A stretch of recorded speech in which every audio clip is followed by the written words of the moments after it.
बाला मुकुन्दाष्टकम्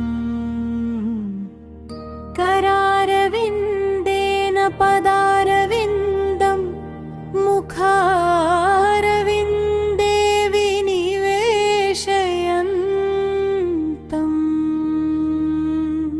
वटस्य पत्रस्य पुटे शयानं बालं मुकुन्दं मनसा स्मरामि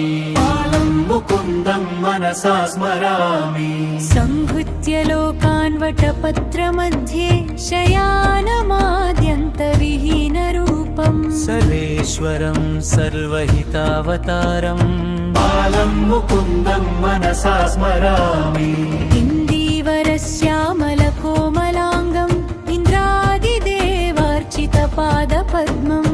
सन्तानकल्पद्रुममाश्रितानां बालं मुकुन्दं मनसा स्मरामि उलूखले बद्धमुदारशौर्यम् उत्तुङ्गयुग्मार्जुनभङ्गलीलम्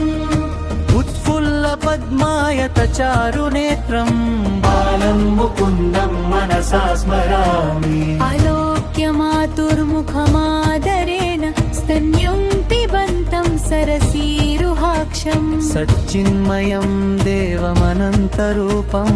बालं मुकुन्दं मनसा स्मरामि सारामि सारामि सारामि